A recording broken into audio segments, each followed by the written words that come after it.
오늘 허락하신 말씀을 읽겠습니다. 미가 6장 8절, 마태복음 5장 1절에서 12절까지의 말씀입니다. 먼저 미가서 6장 8절입니다. 너 사람아, 무엇이 착한 일인지를 주님께서 이미 말씀하셨다. 주님께서 너에게 요구하시는 것이 무엇인지도 이미 말씀하셨다. 오로지 공의를 실천하며 인자를 사랑하며 겸손히 내 하나님과 함께 행하는 것이 아니냐. 마태복음 5장 1절부터 12절입니다. 예수께서 무리를 보시고 산에 올라가 앉으시니 제자들이 그에게 나왔다. 예수께서 입을 열어서 그들을 가르치셨다. 마음이 가난한 사람은 복이 있다. 하늘나라가 그들의 것이다. 슬퍼하는 사람은 복이 있다. 하나님이 그들을 위로하실 것이다. 온유한 사람은 복이 있다. 그들이 땅을 차지할 것이다. 의에 줄이고 목마른 사람은 복이 있다. 그들이 배부를 것이다. 자비한 사람은 복이 있다. 하나님이 그들을 자비롭게 대하실 것이다. 마음이 깨끗한 사람은 복이 있다. 그들이 하나님을 볼 것이다. 평화를 이루는 사람은 복이 있다.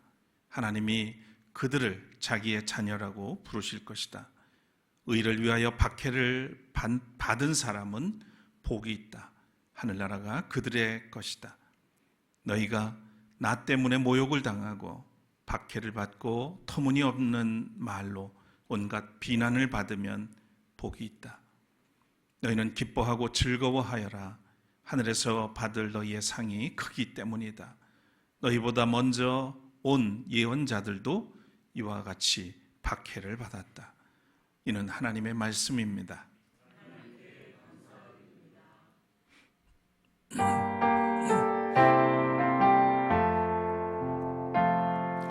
할렐루야, 할렐루야, 할렐루야, 아멘. 자리에 앉으시겠습니다.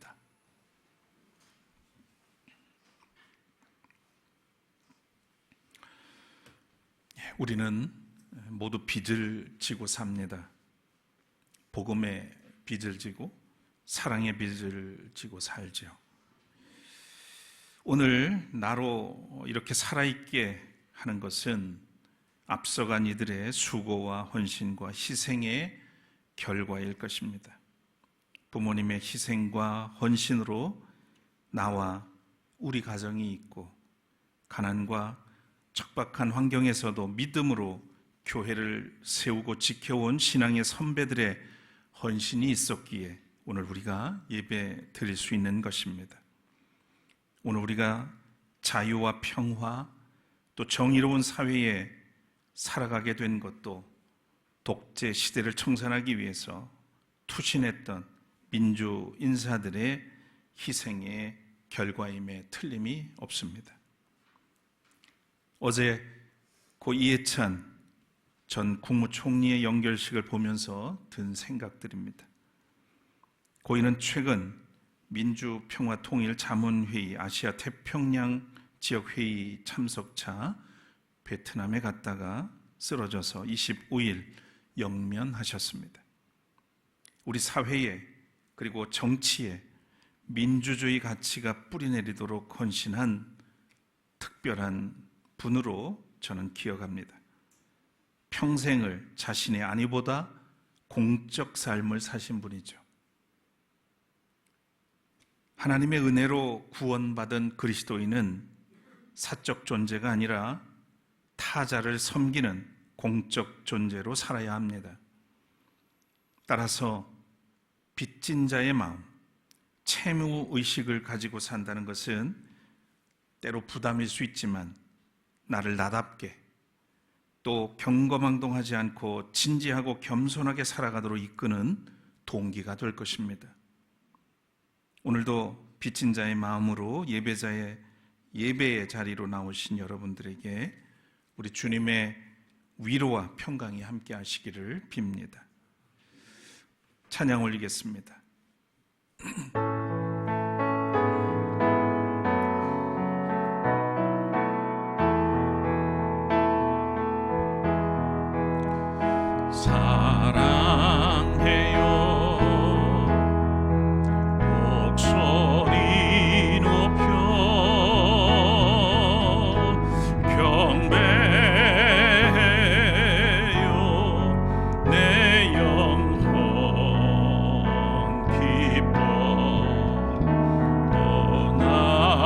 왕 나의 목소리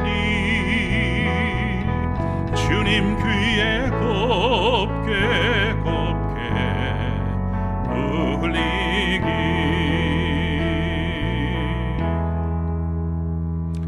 주님 2월 첫 주일을 허락하시고 이 첫날 주님 앞에 나와 예배 드리게 하시니 감사합니다.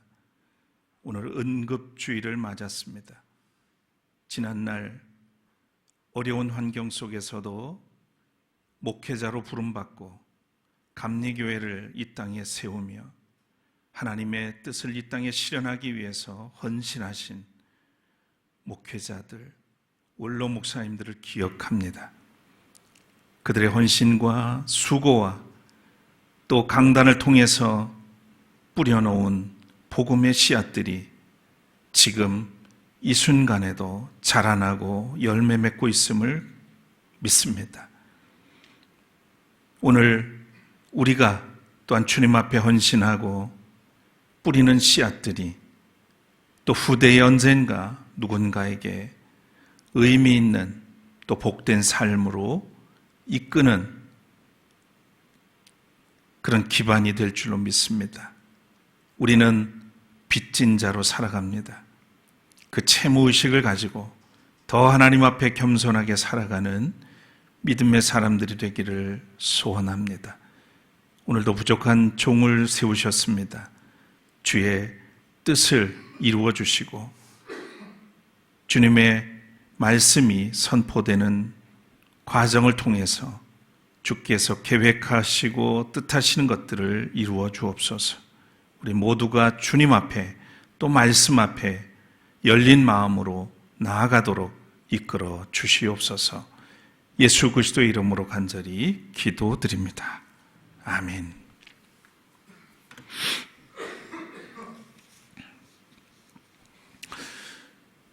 성서를 보다 보면 산이 참 많이 나옵니다.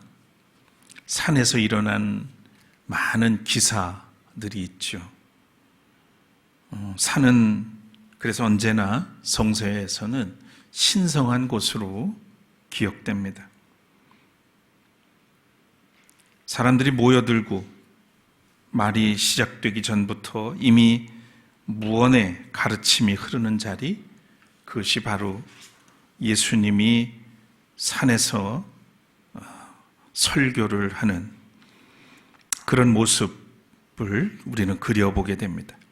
오늘 본문에서 예수께서는 산에 오르셨습니다. 그리고 앉으셨죠. 이는 단순한 지형 묘사가 아니라 의도적인 예배의 장면이라고 할 수 있겠습니다.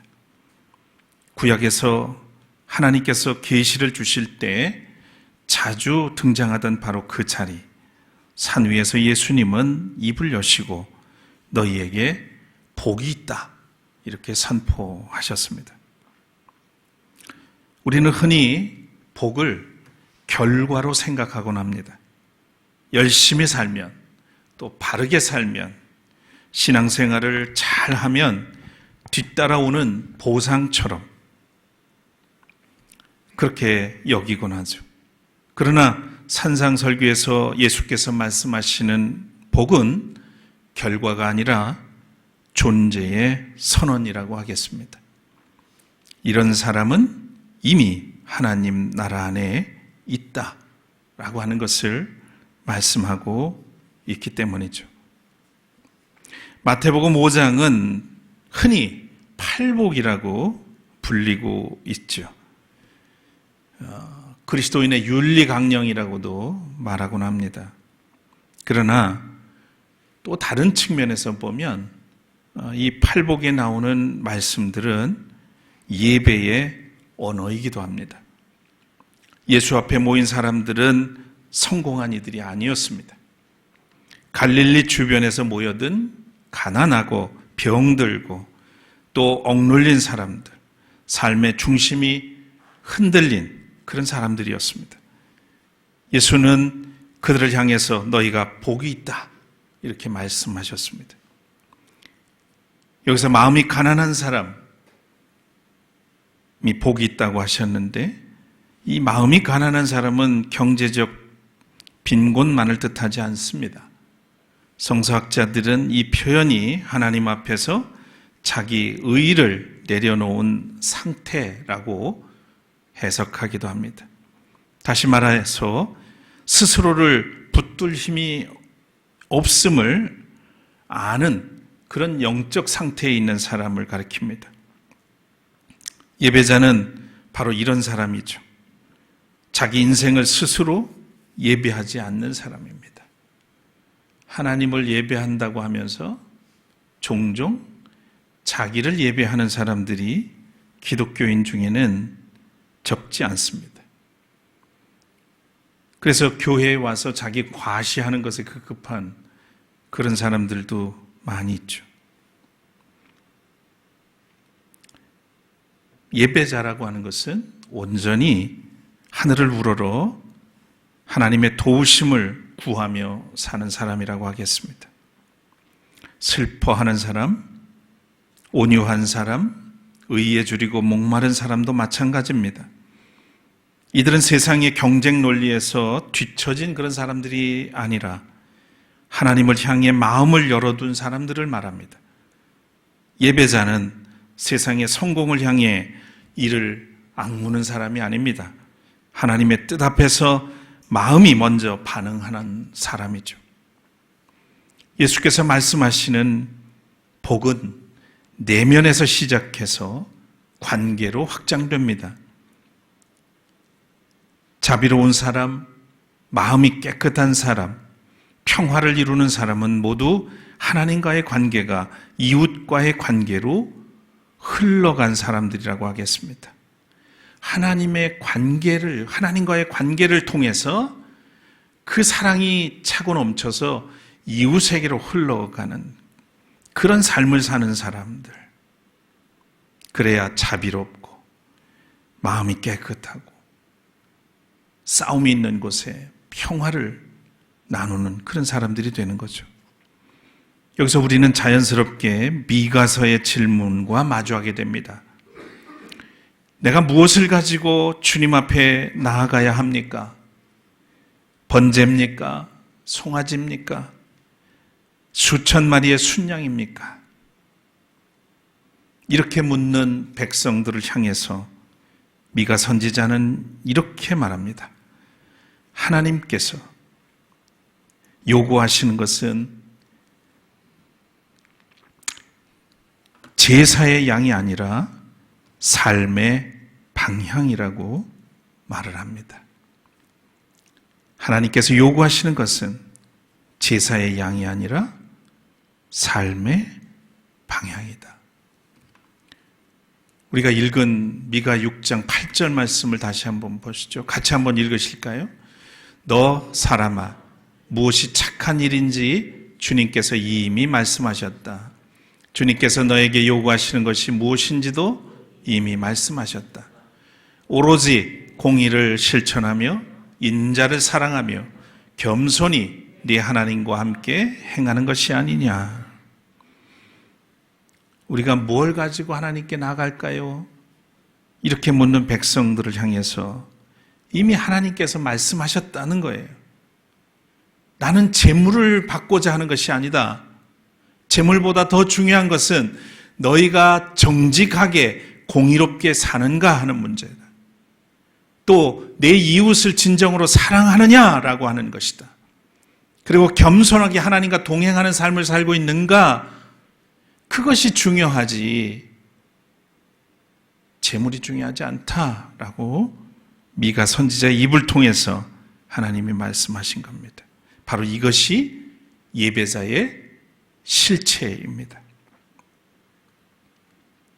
예수의 산상설교와 이 미가 예언은 하나로 이어집니다. 참된 예배는 예배당 안에서 끝나지 않는다는 겁니다. 예배는 삶을 하나님 쪽으로 기울게 만드는 힘이다. 하나님 안에 머물게 한다는 거예요. 예배가 바로 하나님 앞에 나는 머물고 있습니다라고 하는 그런 증표요 고백이기도 한 겁니다. 예수의 산상설교와 이 미가의 예언은 바로 이 지점을 우리에게 알려줍니다. 예수께서는 마지막으로 의를 위하여 박해를 받은 사람은 복이 있다 말씀하십니다. 의로 인해서 박해를 받는다는 것은 그 사람이 잘못 살았다는 그런 증거가 아니라 다른 기준으로 살기 시작했다는 징표라고 하겠습니다. 세상은 여전히 강한 자를 존중하고 많이 가진 자를 성공이라 부르죠. 그러나 예배자는 그 흐름에 쉽게 편승할 수가 없습니다. 그래서 때로는 손해보는 사람처럼 보이고 시대착오적인 사람처럼 보일 때가 있죠. 그러나 예수님께서는 단호하게 말씀합니다. 너희는 기뻐하고 즐거워하여라. 하늘에서 받을 너희의 상이 크기 때문이다.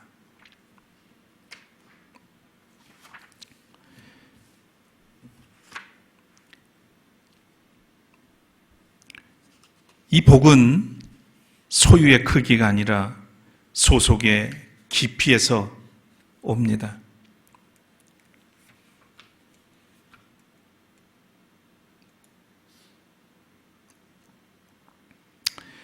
하나님 나라에 속한 사람이라는 사실, 그것이 예배자가 받는 가장 큰 복이라고 하겠습니다.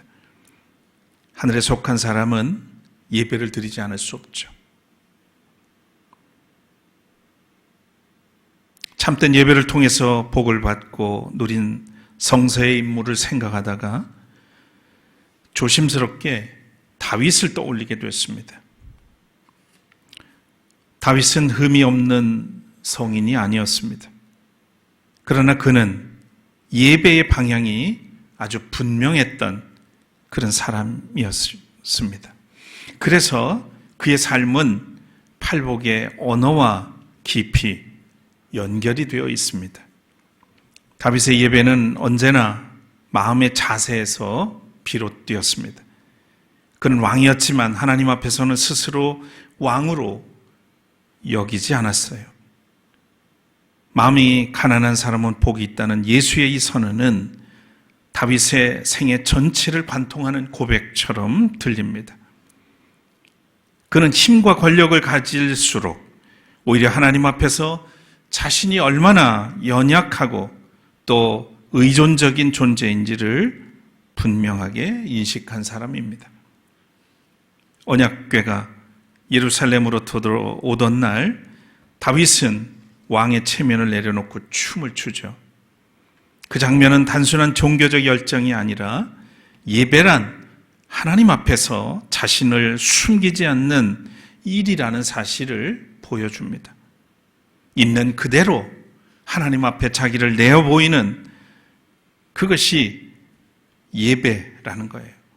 사람들의 시선보다 하나님의 임재를 더 무겁게 여기는 태도, 그것이 다윗의 예배였습니다.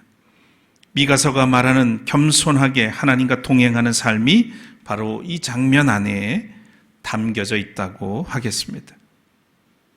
그러나 또 다윗의 예배는 찬양의 순간에만 머물지 않습니다. 그의 인생에는 깊은 애통의 시간이 있었죠. 죄가 드러났을 때 그는 변명으로 제사를 대신하지 않았습니다. 그는 무너진 마음으로 하나님 앞에 섰습니다. 시편 51편에서 드러나는 그의 고백이 있습니다. 내 마음을 도말해달라고, 정한 마음을 내 안에 창조해달라고 간절하게 하나님께 호소하는 모습이 있죠. 예수께서 말씀하신 애통하는 사람은 복이 있다라고 하는 이 말씀을 가장 정직하게 증언해 주고 있다고 봅니다. 다윗은 회개의 예배가 무엇인지를 아는 사람이었습니다. 하나님께서 기뻐하시는 제사는 상한 심령이라는 사실, 그는 삶으로 그것을 배웠던 것이죠. 이 지점에서 중요한 복의 의미가 드러나기도 합니다. 다윗이 받은 복은 고통 없는 그런 인생이 아니었습니다. 오히려 그의 삶은 갈등과 상실로 가득했죠. 그럼에도 불구하고 그는 하나님과의 관계에서 끊어지질 않았습니다. 이것이 성서가 말하는 복의 본질입니다. 복은 환경의 안정이 아니라 관계의 지속성이라고 할 것입니다. 하나님과의 관계가 친밀하게 유지되는 사람, 바로 그 사람이 복된 사람이죠. 그렇게 하나님과의 관계를 지속하는 방법이 예배라는 겁니다. 다윗의 예배는 결국 이웃을 향해 흘러갑니다. 그는 완전하지 않았지만 공의가 무너질 때 괴로워했고 이웃 사랑이 훼손될 때 탄식했습니다. 그래서 그의 시편에는 개인의 기도뿐만 아니라 공동체의 회복을 향한 간구가 함께 담겨 있습니다. 이것은 팔복이 말하는 자비로운 사람, 평화를 이루는 사람의 영성과 맞닿아 있습니다. 오늘 우리의 삶에 다윗이 건네는 조용한 증언이 바로 이겁니다. 참된 예배자는 실수하지 않는 사람이 아닙니다. 오히려 다시 하나님께 돌아올 줄 아는 사람이죠. 예배는 성공한 날에만 드리는 의식이 아니라 무너진 날에도 하나님을 향해 몸을 돌리는 그런 선택입니다. 다윗은 그 선택을 반복했던 사람이죠. 그래서 그는 복을 가진 사람이라기보다는 복 안에 머문 사람이라고 할 것입니다. 예배자로 산다는 것은 바로 그런 삶의 태도를 오늘도 여전히 이어가는 일이라고 하겠습니다. 우리도 좋을 때가 있잖아요. 은혜가 막 충만할 때가 있어요.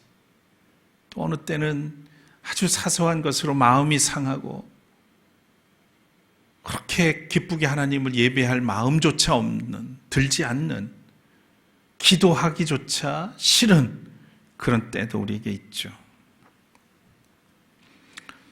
그럴 때 여러분은 어떻게 하십니까? 오늘 우리의 모습과 다윗이 다른 점은 바로 그럼에도 불구하고 주님과의 관계를 소홀하지 않은데, 소홀하게 하지 않은 데 있습니다. 복 안에 머문 사람이었던 거죠.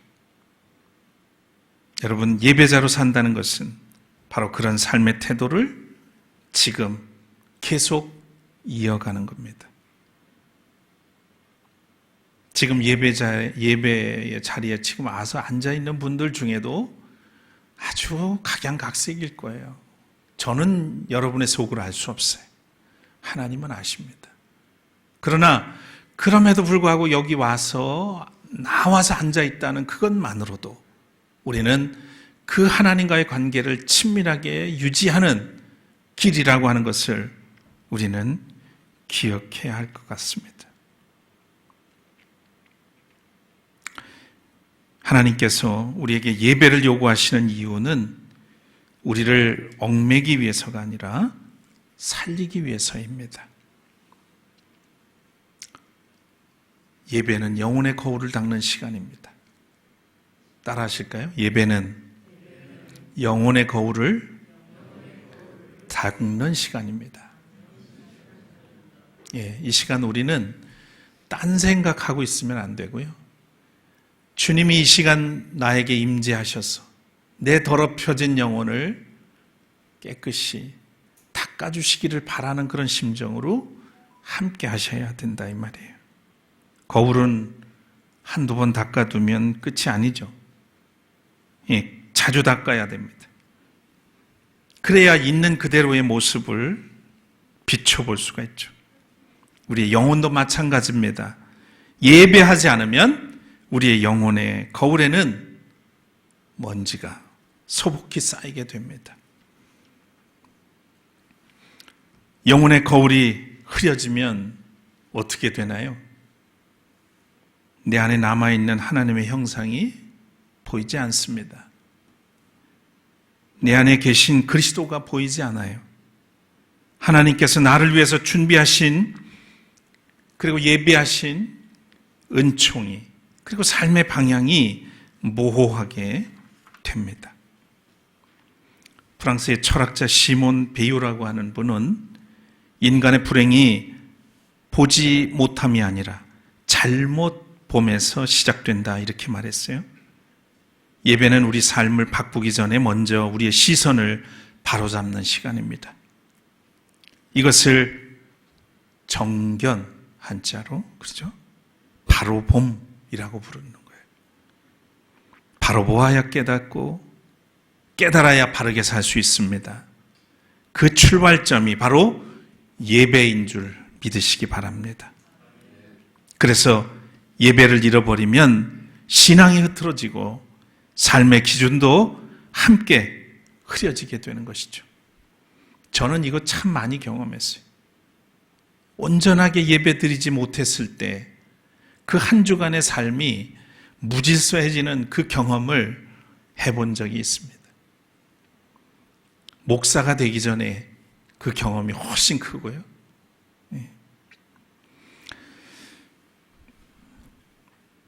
자, 오늘 우리는 무엇으로 예배하고 있습니까? 우리의 노력입니까?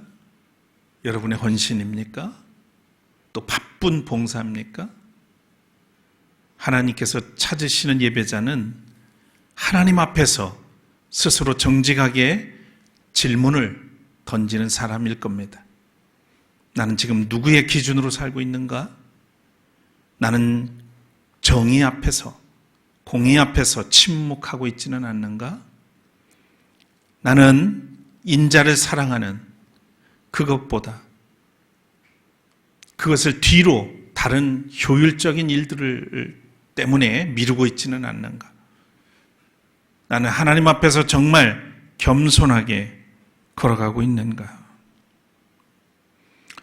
예배자는 완벽한 사람이 아니라 방향이 분명한 사람입니다. 하나님을 향한 그 방향이 분명한 사람이죠. 삶의 중심이 하나님 쪽으로 기울어 있는 사람, 그래서 넘어져도 다시 그분을 향해 일어서는 사람입니다. 산 위에서 시작된 예수의 말씀은 여전히 우리를 향하고 있습니다. 오늘 우리를 향하고 있어요. 예배자로 산다는 것은 세상을 등지는 것이 아니라 세상을 하나님 방식으로 다시 살아내는 일입니다. 그 길 위에 있는 사람에게 예수께서는 오늘도 조용히 말씀하시죠. 예배하는 너희에게 복이 있다. 예배를 통해 영혼의 거울을 깨끗이 닦아내는 신실한 예배자들이 되어서 주님이 약속하신 복, 하나님 안에 깊이 머무는 복된 성도들 되시기를 축원합니다. 거듭의 기도 드리겠습니다.